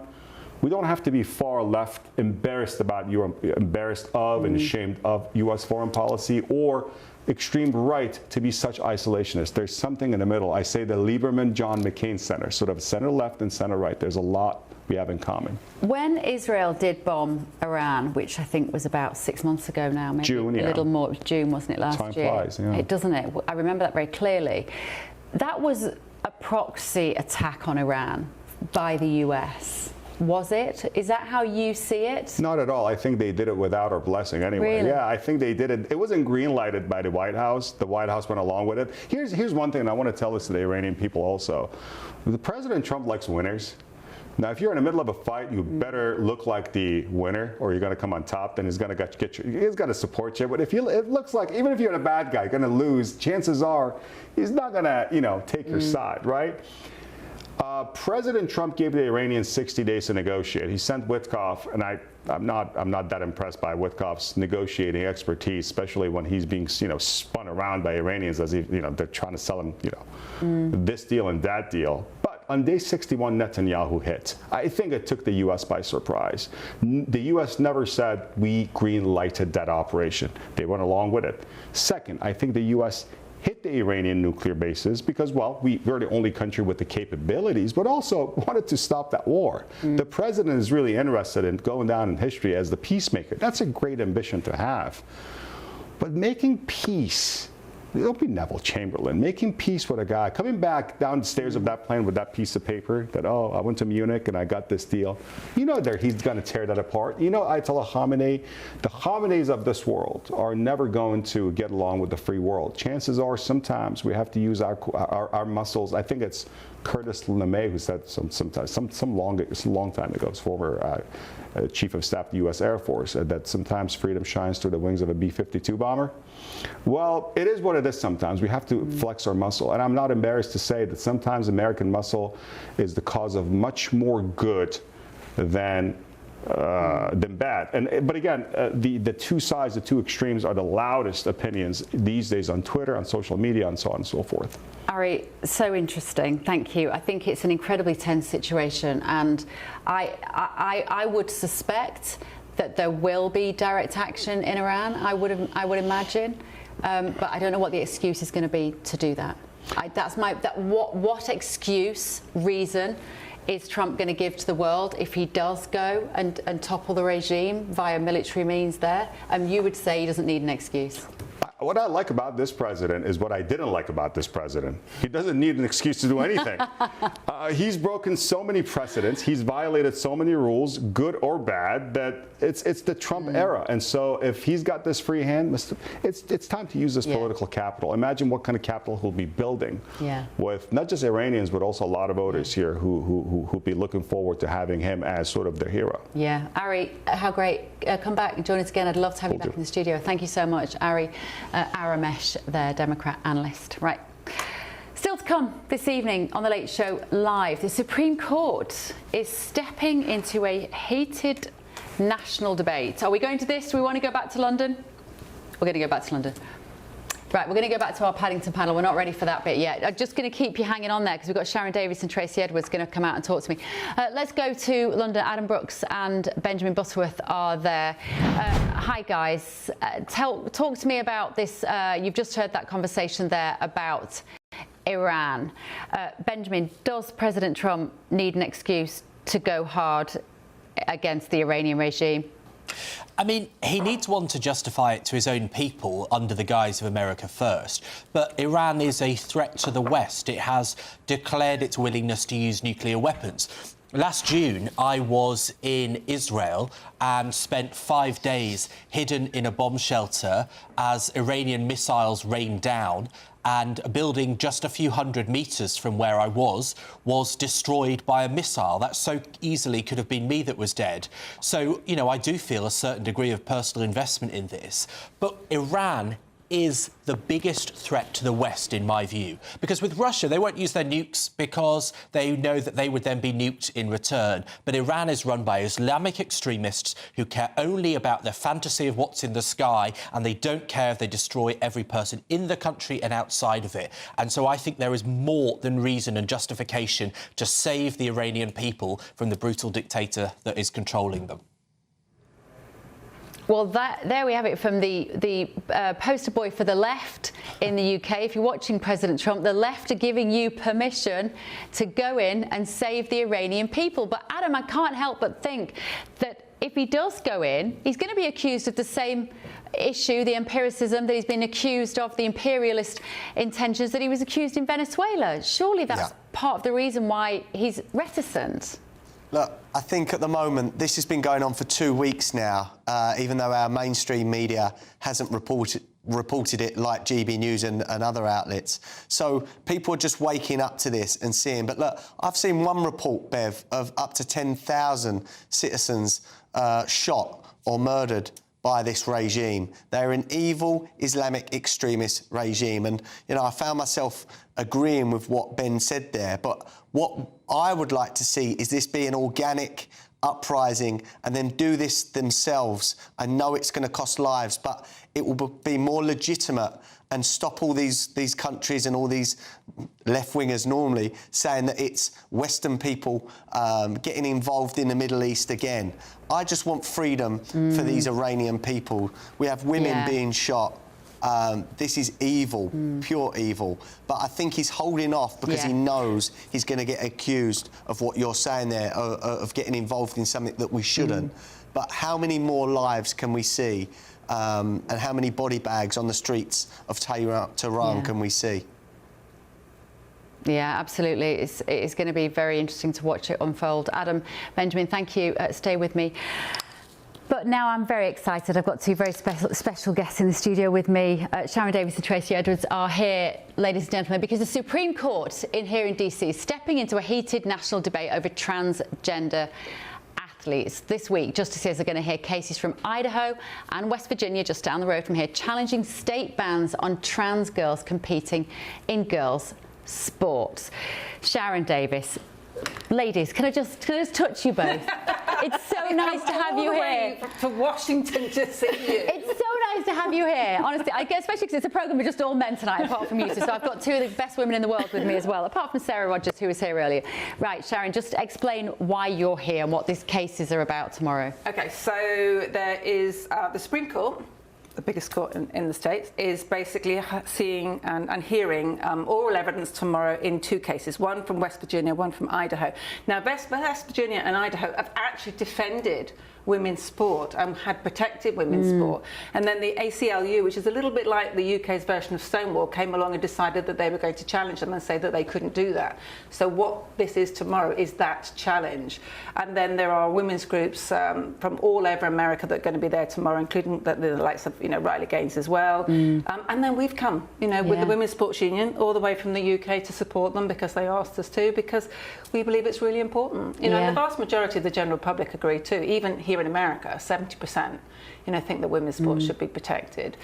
And Tracy, you famously skippered the first all-female crew, didn't you? In 1989, was it, in the Whitbread Around the World race? Can you believe we're here in 2026 talking about the fact that if you were to race now, there might be male-born individuals in that crew? Although I don't know what the situation is with sailing. Is it no men? Sailing's a bit of a strange sport. So what I would say is 40 years ago, when we were doing maiden, the misogyny was ignorance. It was, no, girls can't do that. Yeah. Then when we did it, they went, oh, girls can do that. So we made progress. We changed the way people thought about sailing. We got loads of women into sailing. Maiden inspired so many women. It was fantastic. Did I think that 40 years later, I would be having an argument to say that men shouldn't be in women's sports? No, that was not on my bingo card. And I think the thing is now, the misogyny that girls face in sport anyway, I think is more deliberate. Yeah. It's more vicious, it's more aggressive. And not only that, but they also have to contend with boys in girls' sports and men in women's sports. Sailing is a little bit behind the curve, because it's so misogynistic that it's taken the trans side of things a little bit of time to catch up. So we've actually had time to deal with it, although, we are still arguing with the Royal Yachting Association about letting boys into girls' categories. Really? Yeah. And what do you think the outcome is going to be, Sharon, tomorrow? I mean, I know you literally both just come straight from the airport, haven't you? You fought through the passport control at Washington, D.C., which can take hours. And the case is at 10 o'clock tomorrow morning, the Supreme Court. I hope to be there as well. As you say, there's a lot of people going to be there that are very interested in this topic. What do you think the outcome is going to be? And will it make a difference that President Trump is the president? Yeah, absolutely. And there is a thing in the States called Title IX, and that was actually put together in 1972, and that was to stop sex discrimination in sport. And the first thing he did when he came into office was to say, right, sex means biological sex, and therefore Title IX means that, and you will not get federal funding if you don't apply that the way that it should be, which is to protect biological sex. And that was in what year? Well, that was when he first came in. So it's 1972 was when the Title IX was actually created, way back, and it's been a brilliant law that's protected. Yes, absolutely. And that's what's being thrown under the bus, this ability. I mean, women get less than 5%, right, of the money that's involved in sport across the world. From 51% of us, we get 5%. We get even less of main airtime, primetime airtime in sport. If you open a newspaper in the UK, there'll be 20 or 30 stories about men's sport, and you'll be lucky if you get one on women's sport. So, we already get a very tiny slice of the cake. The UN produced a report, I think it was about 18 months ago, showed that there was about 800 medals, major important medals that had been won by men in women's sport. There is none that are won by women in men's sport. Yeah. And that's the thing. This is a misogynistic movement. This is all about, it's anti-women, it's anti-girls. The message that we're giving young girls is they're just not worthy of level playing field anymore. And how amazing has your friend Sharon Davis been, if we just pretend she's not here for a minute? Because she was cancelled, she was censored, she was outcast. And I know you've put your neck on the line as well, Tracy, don't get me wrong, but she's been out there slugging her way, hasn't she? For how many years now have you been on this? 10. 10 years? Is it that long? In 2015, the IOC changed the rules. 10 years, and she's finally got a proper job. She got a seat in the House of Lords. I'm not sure it's a proper job. No, it's as close as she's going to get to a proper job. But she's got this seat in the House of Lords, and that gives us a huge difference that will make. That gives us a huge voice. We've started now the Women's Sports Union together, the two of us. Been planning it for a couple of years, finally doing that. But I think also, you know, what it's important to say as well, you know, Sharon's talking about Title IX. We've won our Supreme Court ruling in the UK. We won it on the 16th of April last year. And Keir Starmer, our Prime Minister, has still not complied with the law. Bridget Phillipson is still not released the EHRC guidance, which gives companies and sports the excuse, oh, well, you know, we don't really understand the law. I'm so sorry. We need you a drink of water. So straight off the aeroplane. The woman's dehydrated. Somebody bring her a glass of water. So, you know, so we've got all of... Yes, we've won, but we still have these arguments, and we wanted so much to come here to support this really important ruling, because they're sort of half of the way there if we can get that. And in the UK, you see, this all helps. We're all interlinked. Women all over the world, are fighting this ideology, this, I'm sorry, I think evil ideology, you know, which is forcing men into women's sports, women's prisons, women's changing rooms, you know, women's awards, women's places. And what we find is that women just don't go. Right, so they, you know, we all know that women walk around making sure that, you know, underneath the street lights, or they stop running in winter when it gets dark. So women just self-exclude. So rather than going where they know there's a changing room where a man is going to be in there watching them, they just stop going, and girls will stop competing. And we know that girls are stopping competing when they're being told they're going to have to compete against boys. Yeah, I mean, and I think what I find really extraordinary about all of this is that despite the Supreme Court ruling in the UK, where, as you say, that's the definition of a woman was defined, it seems like in the UK we're still doing puberty blocker trials on children. That is still going ahead. What difference has it made, Tracy? And when you say the government still haven't done what they need to do, Bridget Phillipson hasn't done, what is it that she hasn't or they haven't done? So when the Supreme Court ruling happened on the 16th of April for Women Scotland, amazing women, you know, basically took their government to court, who were, you know, breaking the law. The Equality Act 2010 stated, you know, man, woman, male, female, and then this sort of word gender became slid in instead of sex. So the Supreme Court ruling didn't change the law, it clarified the law to say that sex is biological, and a woman is an adult human female and a man is an adult human male.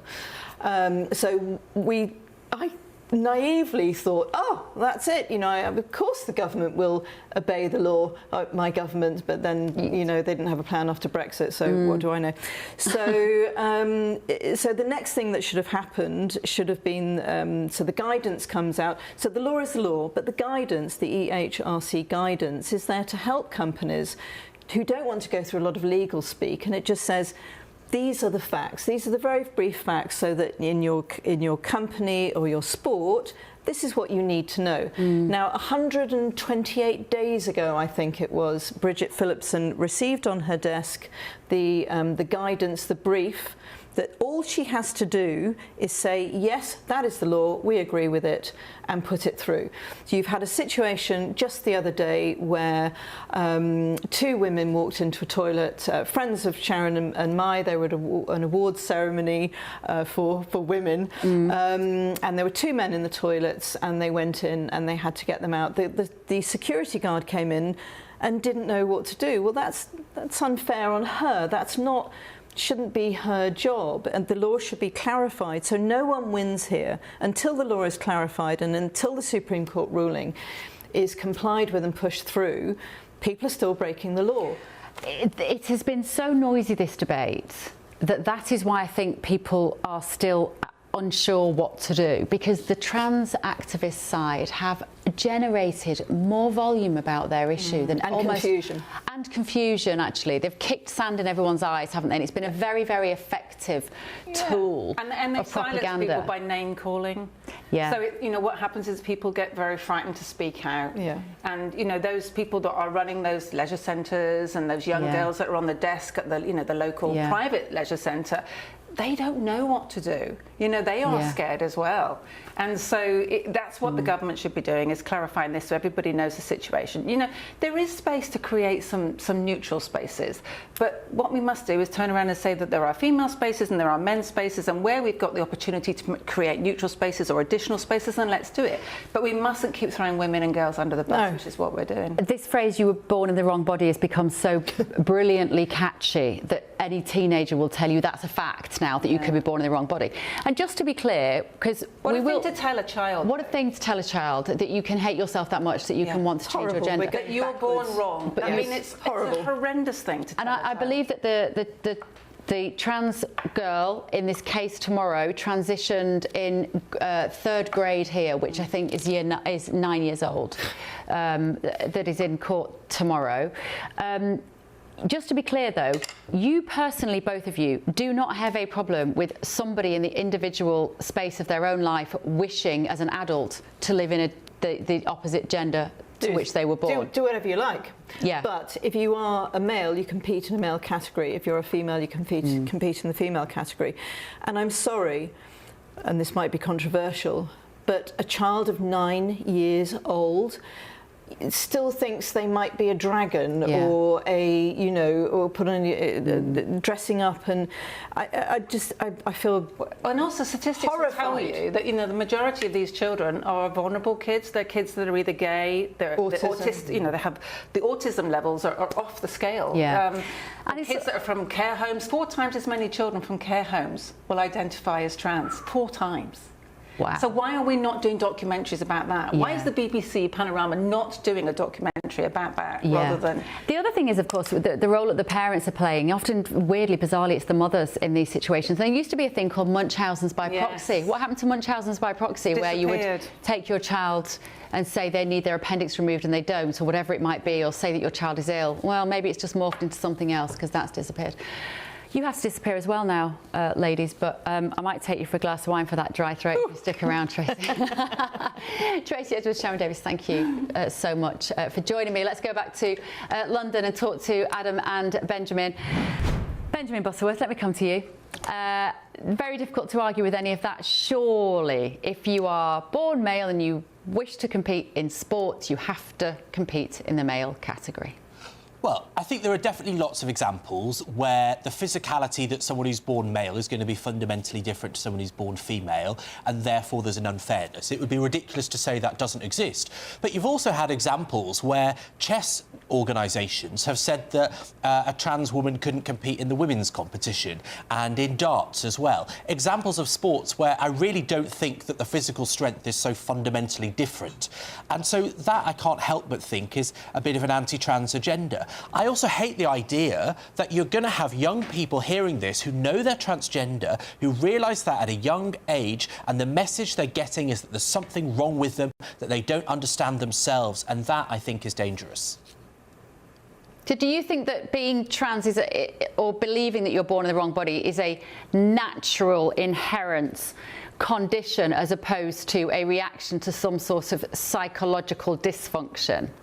Well, it's clear what you think, and so let me put it back to you. If it's not natural, then why does it occur in every period of history, in every country, everywhere? Where would that be coming from? No one would choose to put themselves in the scenario where they face so much bullying and abuse and challenge in their life if it weren't simply how they've been built. Adam Brooks, I would say to that people can always dislike themselves so much throughout history. That doesn't have to be a modern phenomenon, that they want to be a different gender. And in previous generations, it could be for all sorts of social reasons. Adam, just respond to what Benjamin said there. Look, the Catapult even highlighted that many of these kids that are taken to these clinics had autism or serious mental health issues. For me, this whole trans agenda is child abuse. As I said, I've got young children as well. You know, my 6-year-old thinks that she's Elsa every other week. At the end of the day, they do not know what they are thinking, and it is sometimes really warped parents that push this agenda or warped health officials that try and lead them down another path. It's a dangerous path as well. But one thing I want to say, Sharon Davis has been an inspiration in this. I've been tweeting about men in women's sports for about 8 years. I've taken every label and all the abuse as well. And I used to go to her account and see what she was saying, the science about bone density, about lung capacity, and why it wasn't fair, why it was dangerous. And as a father of 2 daughters, I want to thank her and thank people like J.K. Rowling as well, because if it wasn't for women like that, we would be going down a terrible path with this trans agenda, and it's dangerous. And look, at the end of the day, how many medals have been lost from young girls that have tried to get in teams because these boys have done it? Any man that competes in a women's event is a cheat. And it's because they cannot compete with the elite men. They want to try and cheat women out of these medals and these Olympic spaces or team spaces. And I'm glad that we're finally getting to a point where people aren't scared to speak out. And I want to say that again. It's because of women like those in your studio tonight. Sharon, you're a hero to me. Thank you. Unfortunately, she can't hear you, but I will pass on your very kind words. He said you're both heroes. They like that. Right, Adam Brooks, Benjamin Butterworth, stay with me. You'll have to watch it back on Catch Up, as will you all at home, so don't go to bed. Still to come on The Late Show Live tonight. 10 years ago, since then we've had COVID. I believe we're a dictatorship now, and what happened during the Golden Globes? Still to come, this is The Late Show Live. Just a quick weather update now.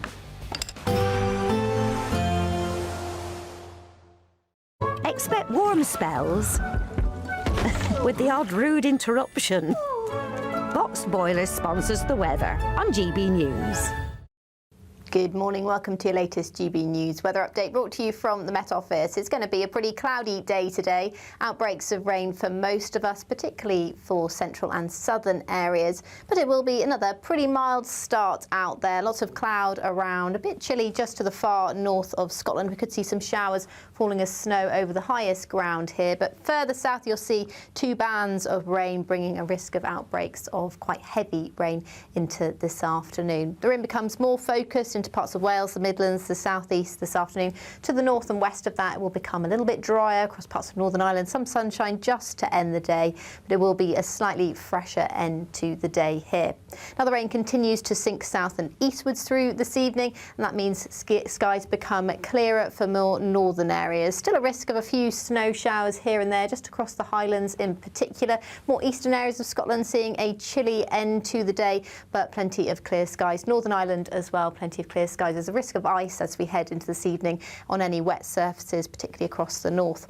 For more central areas, a lot of cloud around this evening. Outbreaks of rain, though the heaviest rain does become more focused to the far south and east, and those clearer skies more widespread as the night goes on. So high pressure is moving in, a ridge of high pressure just for a time as we head towards Wednesday. Wednesday is looking like the best day of the week for dry and sunny weather, but it will be a chilly start. Widespread rural frost is expected on Wednesday. That's away from the very far south and east, so we've got that cloud and rain just clearing through Wednesday morning. So plenty of sunshine throughout the morning. Into the afternoon, more cloud will move into more northwestern areas as the next batch of rain arrives for Wednesday night. But plenty of sunshine lasting much of the day across more eastern areas. It will be a fairly chilly day, though, after the chilly start to the day. Temperatures around average. Expect warm spells with the odd rude interruption. Box Boilers sponsors the weather on GB News.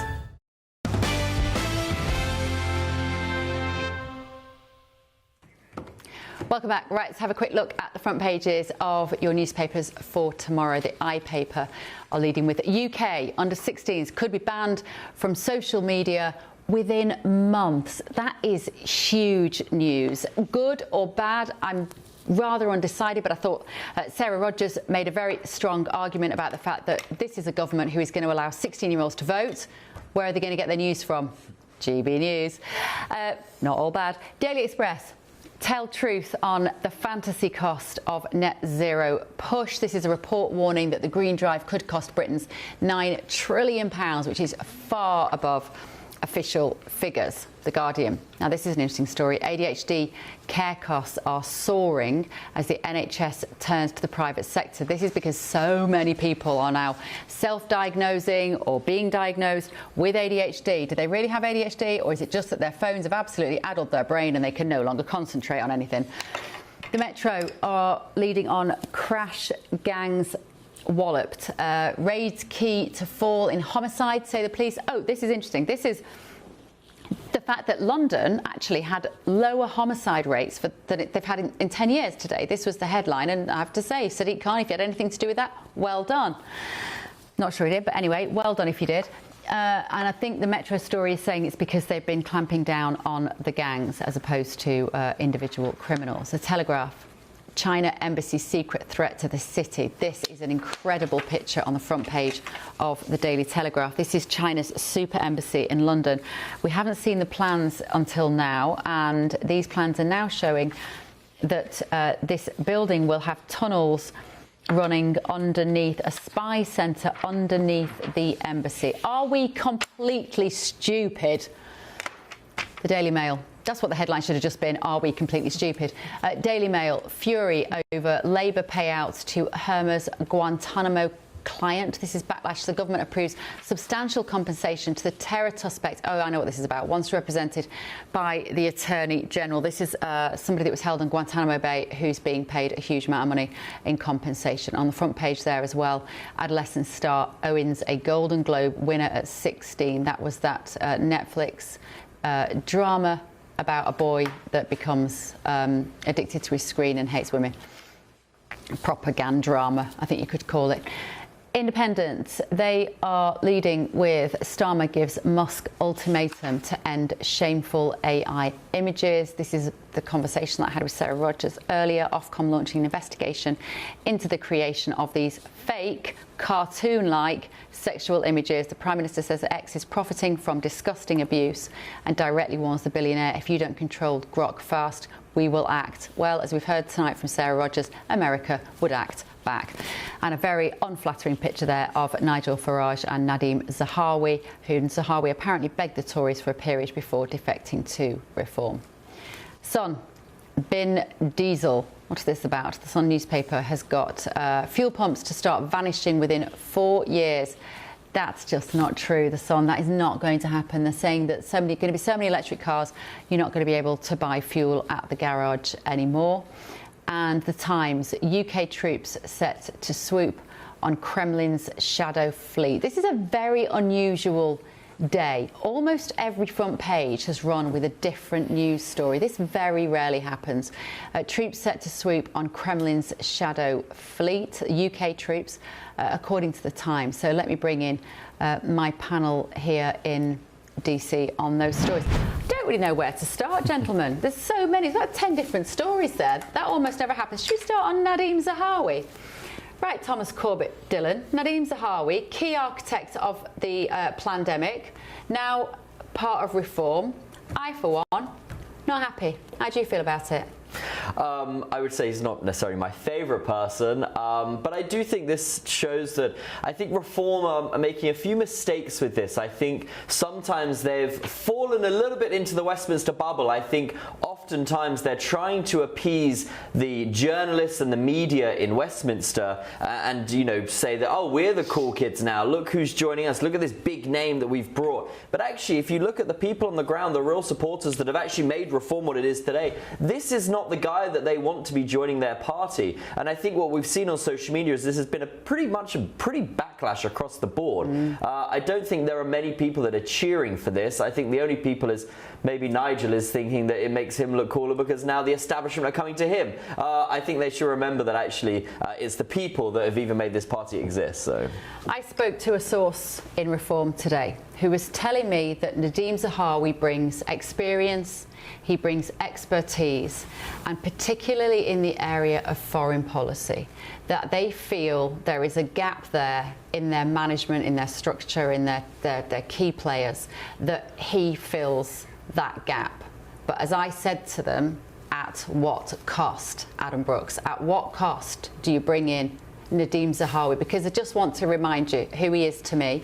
He's the guy who said, we are not trying to bring in vaccine passports in the House of Commons when he'd already tendered for that particular project. This is a guy who endorsed and frankly sold the notion that a child should be able to have the COVID vaccine, so a form of medication, doesn't matter whether you think the vaccines are good or not, it's the principle that matters, that a child should be able to decide that without the consent of their parents. Is he still that person? That's what I want to know. What does he stand for? Does he stand for that? Adam, go. I can't back this. You know, I have friends within Reform from the very top to the grassroots, and I've stayed quiet on it today. I'm just not a fan. I clashed with him a lot during COVID on Twitter. You know, if it wasn't for the likes of Alan Miller, yourself, me, Dr. Renee, and others at Together Declaration, everyone would have had to use vaccine passports. But we hit back so hard, we give them no option. Remember, Wales used them, Scotland used them. It was our movement that stopped everyone becoming a QR code society. I do not forget that. I cannot back this move from Reform. Again, if it's going to be Reform versus Labour or Greens, I'm going to vote Reform. But this, I think, is a miscalculation. Yes, he does bring some sort of expertise. He's a very successful businessman, which I do admire. But no, I cannot trust his judgment or his character because of what they done, especially to the kids. You know, we pushed back hard on vaccines for children as well. It was so wrong. He knew it was wrong, but he carried on going with it. I need a lot of convincing, Benjamin, that this is going to be beneficial to Reform. What do you think? Well, I think there is a logic to it, right? Which is that right now, Reform is doing very well, especially with disaffected Conservative voters. But in the middle of a parliament, it's quite easy to mop up a lot of voters who are angry at the government, especially one that is as slightly inadequate as this one is. However, when it gets to the general election, there'll be a lot of people who are relatively moderate in their politics that will consider voting for Reform UK, and they'll be thinking, do they have people that actually know how to run the country, who seem like serious, stable players, who have some experience? And so, while it might not have landed well on Twitter today, I do think from an objective point of view, there is a logic to having these sort of establishment figures, because people are going to take that risk with voting Reform in a couple of years' time. They're going to know that there are people there that know how to pull the levers, that understand how it works. So I reckon this is an indication that Reform is very serious about getting across the line in a couple of years, rather than the easy votes they get right now. Colin, I don't know how familiar you are with the Reform Party and Nigel Farage. I don't know how familiar you are with Benjamin Butterworth, but what we've just seen there is one of our famous lefties endorsing an appointment by our most right-wing party in the UK. What happened? Is it a good thing, Colin? I know. So anything I say that agrees with him, I probably shouldn't be saying. But look, I look at this through a very pragmatic lens. One of the reasons I got into politics to begin with was I wasn't terribly good at mathematics. But what you need to do to become a governing party is you need to win, in your country, a plurality of voters. To win a plurality of voters, you need to attract more people into your coalition, not less. And there's this growing consensus, at least on this side of the Atlantic, that Reform could very well be the next governing party of the UK, especially as with the falling out of favour of the two major political parties.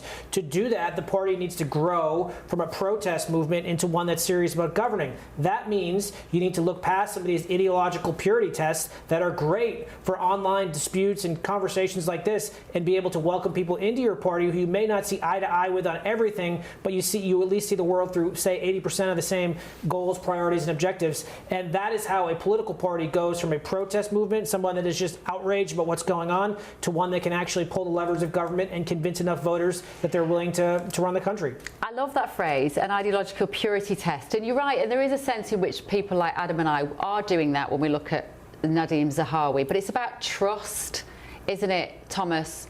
It's about, can we trust these people? Because there is a need to trust our government at the moment. There will be a massive need to trust whoever's in number 10 come the next election. And I think that's my problem with Nadim Zahawi. I don't know who he is now. Right, and they say, oh, well, he brings a lot of skills and talent. Well, I'd argue there are so many talented people in the UK that we could be bringing into this party that haven't been tainted with an awful Conservative government. Look at all of the problems in the UK. They can be blamed on the Conservative government, which, Labour loves to do, but they're not innocent. So why are we going to the past when there are so many talented young businessmen in the UK that they could be bringing that have got great foreign policy experience? So. Yeah. Okay, right, let's move on. That breaking news this evening about President Trump's $10 billion defamation lawsuit over that BBC Panorama edit. I told you just a little while earlier that the BBC has filed a motion to stay recovery. So that means they're requesting that they pause or halt the evidence gathering phase in this lawsuit. They're going to attempt to have the case dismissed before it reaches trial. This is the latest that we know from court documents. I'm going to bring you details of those papers filed. The BBC are going to file a motion to dismiss, claiming the Florida court lacks personal jurisdiction over them, that the court venue is improper, and that President Trump has failed to state a claim. Let me just read you that again. This is what I'm breaking news now. The BBC is going to file a motion to dismiss based on this. They're saying the Florida court lacks jurisdiction over the BBC, the court venue is improper, and that Mr. Trump has failed to state a claim. The BBC has said they will argue that it did not create, produce or broadcast a documentary in Florida, and therefore Mr. Trump's claim that the documentary was available in the US on a streaming service, BritBox, is also not true. Those are two different claims. It's also going to claim that the president has failed to plausibly allege the BBC published a documentary with actual malice, which public officials are required to show when filing suit for defamation in America. The broadcaster has asked the court to stay all other discovery, to stay as in to stop all other discovery, and the pre-trial process in which parties gather information pending the decision on the motion. So a 2027 trial date has been proposed, should the case continue. Should we talk about that with my panel? There's quite a lot to take in there, but it sounds like, Colin, this is about technicalities. The BBC is saying you can't file it in Florida. Florida's got nothing to do with this. And anyway, people in America couldn't watch it. And anyway, we weren't being deliberately mean. It just happened. Colin, does it sound like a strong defence? Well, it's clear, or it seems to be clear from what we learned tonight, that the BBC is interested in this case not moving forward. And we've seen on this side of the Atlantic several media companies settle with President Trump before this case moves forward, and they took a lot of heat from their supporters for doing so. Some they were accused of caving to him, but at the same time, moving forward with the lawsuit, that discovery process you talked about, Bev, that's when all the emails get dredged up. That's when all the primary source documents, all the discussions that were happening behind the scenes, those can see the light of day, and those can be terribly embarrassing. So they're betwixt and between. There's no easy way out of here, and this is one thing that one way or another is going to come to a head. Thomas, if this is true, the fact that Trump's lawyers claimed that the documentary could be watched in America on BritBox, and why does that matter? Because Trump's argument would be this was defaming his character, and yet he still won the election a week after this was broadcast, right? So the American lawyers will say, well, the BBC's lawyers will say, well, it didn't defame your character, you still won the election, didn't you? If it's true that they've said in their papers that it was available in the US and it wasn't, that's a bit embarrassing for President Trump, isn't it, Thomas? Well, I mean, you could argue that it was available. There were clips on Twitter that were obviously available, that were available in the US. I think they might have a claim on the malice. I think they can probably argue that it was not published. The heads of the BBC were not publishing this with malice intent, which, they'll probably be able to get on that court. But remember, most of this other stuff, and the courts in Florida, they're quite friendly to the president. So I think they might have a bit of a challenge here. And obviously what the president was most excited about was this discovery phase, because what he has said is that he thinks this has happened before. He wants to find emails, he wants to find information. I'm sure there are emails from senior executives talking not so kindly about the president, which might get brought up in discovery. So we'll see. Remember, the courts in the US tend to be a little bit more politically aligned than the UK. So if this goes before a Republican judge, the BBC might not be in too good of a shape here. Adam, Adam, do you think that's part of the motivation? They just don't want anybody dredging through the emails, the correspondence about this, turning up something that could be even more damaging for the BBC? Look, I think most people know that the BBC is probably one of the most woke organisations in this country, and there will definitely be text messages and emails, you know, slating the president, if not saying we've got to slice this up to make him look bad. So, of course, they're going to want to stop that. I'm not great on technicalities of law, but they did this twice, I believe. On two separate occasions. This isn't a coincidence. This was done to make him look bad. And look, there are millions of American voters around the world. It would have influenced people. It would have influenced people that see it on X or on social media as well. So I don't think they're going to be able to get that thrown out. But again, I'm not a law expert. Benjamin, the bit as well that really struck me there is that should the trial continue, it won't be until 2027. Well, I suppose it's only next year now, isn't it? I forget. It's 2026 now. I've still not quite landed on me that. But it could be the middle of next year. This could be 18 months. It could be, you know, nearly 2 years until this happens, if it's towards the end of 2027. The BBC don't want that hanging over them, do they? Yeah, I mean, look, regardless of whether it's justified or not, these things cost a fortune before you even get to the court case. So, you know, it would cost the BBC a lot of money and it would cost the Americans a lot of money, though it's probably less significant to them. What I would say, though, is that this isn't about, really, it's the BBC or the particular clip. It's about attacking the free press. It's about trying to undermine the free media that we have. And that's the truth of the way Donald Trump behaves constantly. Look, this wasn't broadcast in the US. I suspect that it's pretty easy for the BBC, which is a key shareholder of BritBox, the platform streaming service, it's pretty easy for them to check whether it was on there or not. So they'll be certain of that in a way that the Trump presidency can't have been. It wasn't broadcast in the US. No one even noticed it in the UK because none of us picked it up as a story, as a mistake. So the idea it influenced any voters here, let alone in the US, I think is clearly ridiculous. But he wants to send a message that he's taking on the media and he's taking on the establishment. And by pursuing the court case, he succeeds at that one. Yeah. All right, let's just have a quick look at the Golden Globes. In this case, Adolescence won Best Limited Series. Here it is. I think our show is about how we should be frightened of young people. It's not. It's about the filth and the debris we have laid in their path. Removing hate is our generation's responsibility. It requires thought from the top down. The possibility seems remote right now, but hope is a beautiful thing. Thank you for this. We will treasure it.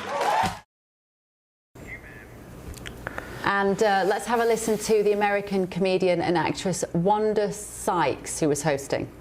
So, and shout out to the Golden Globes for having me because, you know, there's some people pissed that a queer black woman is up here doing the job of two mediocre white guys. And here was director Judd Apatow. Years ago, you know, since then we've had COVID. I believe we're a dictatorship now, and Hulk actor Mark Ruffalo never misses an opportunity to preach. I can't really, I gotta be honest with you, I'm not feeling so great. We have a woman, Renee Good, was murdered in our streets of America today, and we got literally stormtroopers running around terrorizing.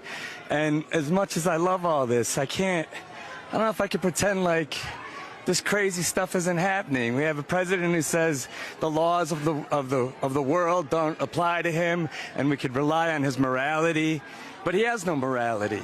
So where does that leave us? Where does that leave the world? So it's just that what frustrates me more than anything is just that they're taking such a complex issue and reducing it down to this simplistic Trump is bad and therefore everything that he does is awful. Thomas, just reflect on those comments? Well, I mean, it's getting the case in the US that there are basically becoming two countries. These people live in a different world to the reality of the US. And this is a big problem. You know, they consume a media that is completely out of touch with the rest of the US. They don't see any of this story. You know, this story has been a great example. And it's weird because it happened like 5 minutes away from the George Floyd killing as well. Everyone's like, what's happening in Minneapolis? But, you know, they live in a completely different world. You know, I think, as Ricky Gervais was saying, is, you know, no one wants to hear from these people. They're completely out of touch. One of the things that's been missed about that ICE killing case is that the agent who shot Ms. Good, his name's Jonathan Ross. Strange enough, it's that was memorable. weird. I saw that on Twitter here. Everyone was like, and he's Jonathan Ross. And he's married to a Filipino immigrant. So maybe not everything is not all as it seems when you look straight away.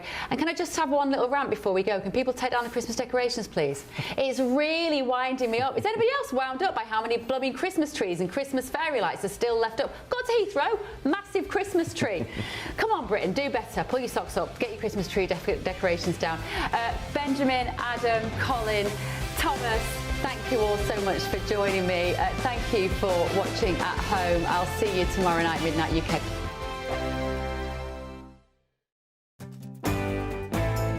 I'm Andrew Pearce. This is GB News, the People's Channel, Britain's news channel. Westminster's full of talk, but out here, it's the real world. Am I allowed to talk then? No, that's it. This is where it matters, real people and real lives. That's what politics is all about. The fact has Trump made a good start? No. Straight answers, no spin, and just a couple of pints. How many fingers have I got up? About 10. So join me for Lee Anderson's Real World every Friday at 7 p.m. only on GB News. The People's Channel, Britain's news channel. At GB News, we love to hear from you, our loyal community. So drop us a line at gbnews.com/yoursay. There you can talk to each other and also to the presenters live on air. gbnews.com/yoursay, because GB News is your channel, Britain's news channel. In the GB newsroom, we bring you the news as it happens. With our team of dedicated journalists across the UK, we're ready to keep you up to date with what's happening every half an hour, every single day. Bulletins here on GB News, the People's Channel, Britain's news channel. From the school run to the home run, watch a new show for all of Britain. So he can say whatever he wants. A straight talking show where all voices are heard.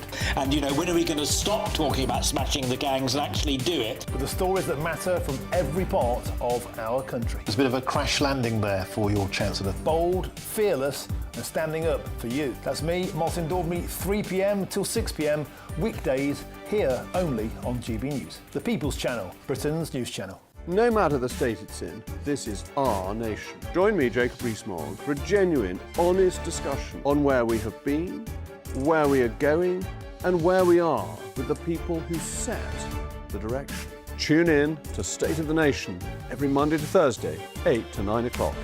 Only on GB News. Britain deserves a newsroom that puts the facts and your voice first. Well, and that's what you get on GB News. Lively debates, lively conversation. And we're not afraid to hold power to account. And each other. So join me, Andrew Pearce. And me, Miriam Gates, for Britain's Newsroom, weekdays from 9:30 on GB News. Join me, Nana